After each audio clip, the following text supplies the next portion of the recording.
Number 7 on the list is arginine. About 5.78 of amino acids and proteins are arginine. Arginine is going to be our first ionized side chain, so it'll have a positive charge. If I sort by hydropathy index, arginine is at the top. It's the most hydrophilic of all the amino acids. So I'll go ahead and draw it here. Alpha carbon, carboxyl group on the right.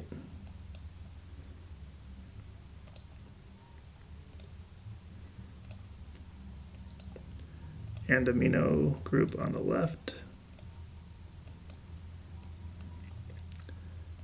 And I'm going to draw the top of the side chain first. So we'll have a carbon here surrounded by 3 nitrogens. One of them will have a double bond. I'll just show it on this one. And some hydrogens attached to the nitrogen. And we'll go ahead and show a hydrogen here with the positive charge.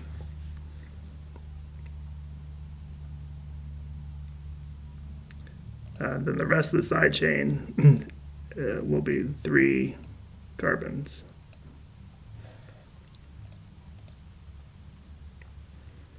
Okay, so I've already searched for L-arginine, and that's what you're seeing on the right here. You can see the amino acid.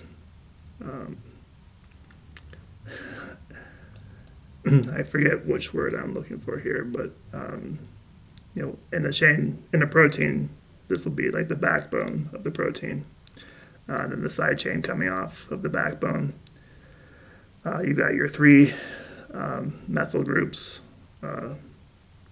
hydrocarbon region, and then you have this carbon here surrounded by nitrogen.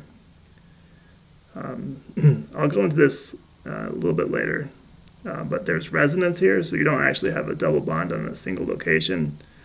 The double bond is kind of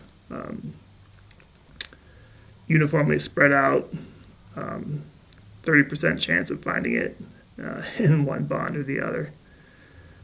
And then the same with the positive charge. It's not on one nitrogen, it's kind of spread out, 33% chance of finding the positive charge kind of on any nitrogen in the group there.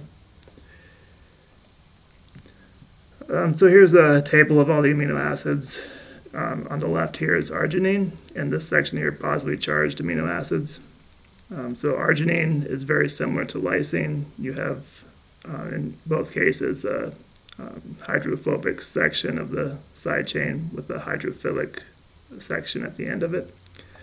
The pKa for this arginine is 12.1, which is the highest number on this out of all the amino acids, and that's why you have the highest hydropathy index. Just a very strong positive charge there. All positive charges have the same strength, but pretty much all the side chains are going to be ionized.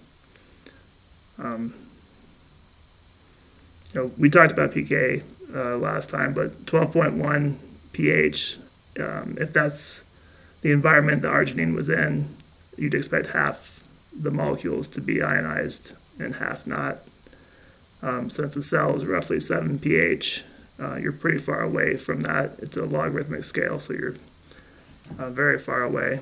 And so it's a more acidic environment inside of a cell. There'll be plenty of hydrogens floating around to just kind of get stuck on this side chain.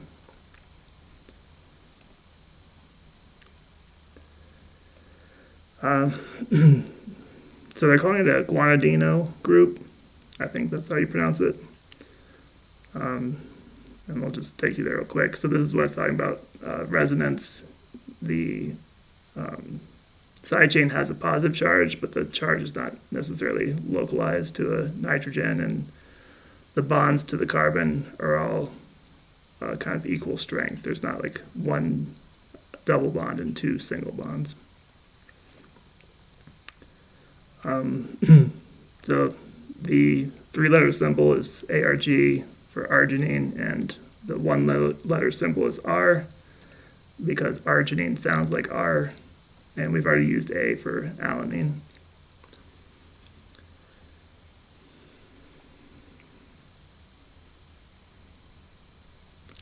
I was debating if I should talk about it now, but there's 6 different codons that code for arginine in translation, and we'll talk about that a little bit more at the end.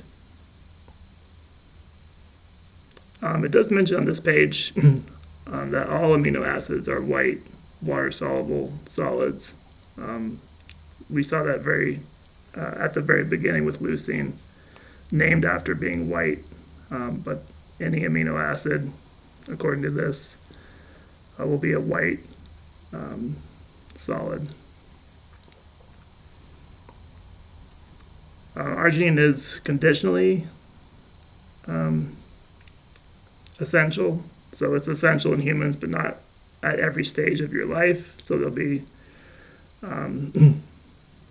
some stages where it is essential, but then other stages, maybe development as a fetus, you maybe need arginine, and maybe other times as an adult you don't. I'm just making that up. I don't know exactly when it's essential, but there are a variety of amino acids that are labeled as conditionally essential. Arginine was named after the Greek word for silver. And I keep saying this, it's in modern Greek it's still silver, Argyros probably. Here's a gamma, which is pronounced like a Y because it's followed by an E sound. I guess I'm just bringing that up because gyros is the word for what we call a gyro or a gyro, depending on who you are. But a lot of people pronounce it gyro because of this gamma being pronounced like a Y.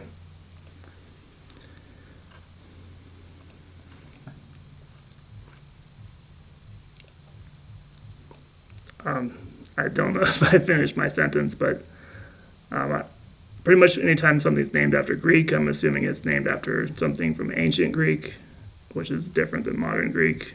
So I kind of look it up to see if it's still the same in modern Greek.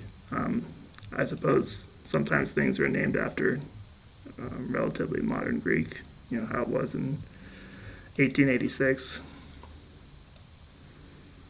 And I just mentioned that it's all amino acids are white, so this was silver because it was arginine nitrate crystals, giving it that silver color.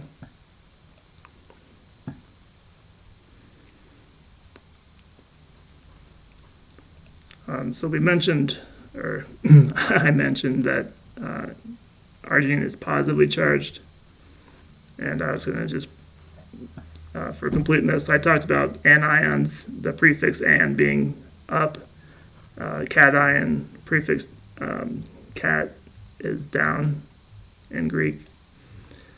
So again, that comes up, catabolism, cation, cathode, all kind of something's getting broken down. Cation, your number of electrons went down, so you're positively charged.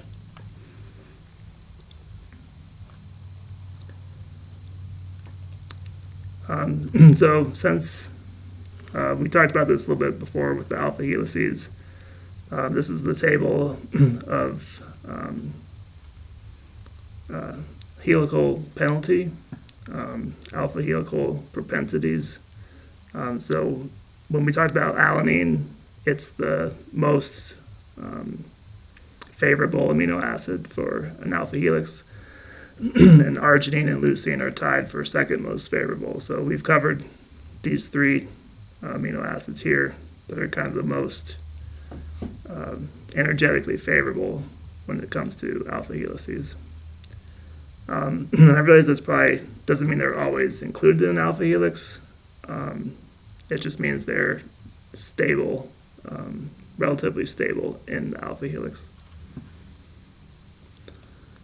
So I'll give a few examples of arginine in proteins. This is the homeodomain protein domain. So this is a protein sequence, an amino acid sequence that bonds to DNA.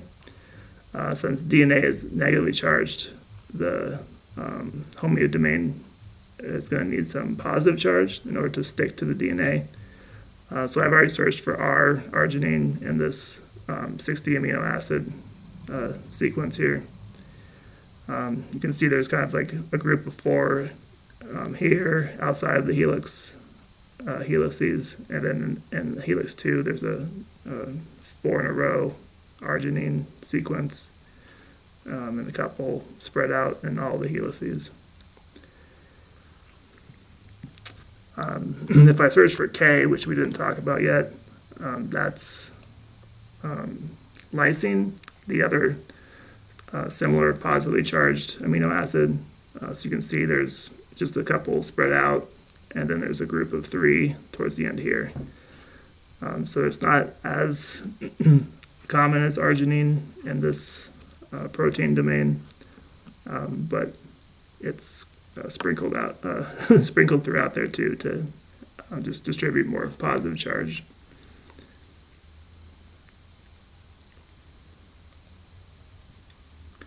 Histones is another protein that binds with DNA.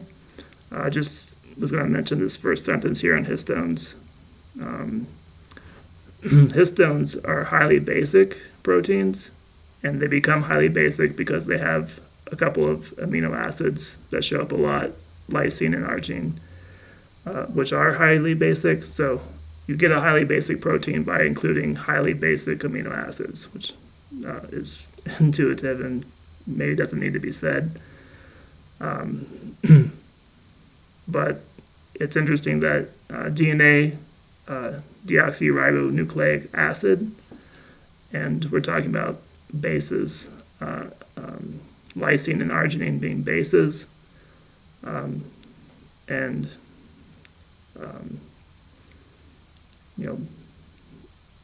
the base is going to be positively charged and the acid will be negatively charged. So acids and bases kind of stick together.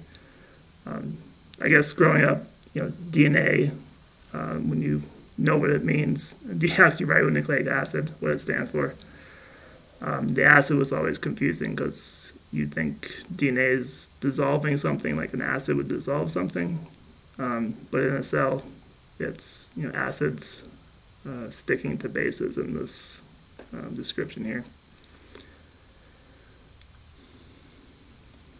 So the last thing I think I want to talk about is just the genetic code. So we saw arginine has 6 codons, and leucine has 6 codons, and serine has 6 codons. So in some ways, those are the most desirable amino acids. Through evolution, the genetic code evolved to, at least to some degree, favor the more beneficial amino acids. So just taking some random nucleotide sequence, you're more often going to get arginines, leucines, and serines out of that.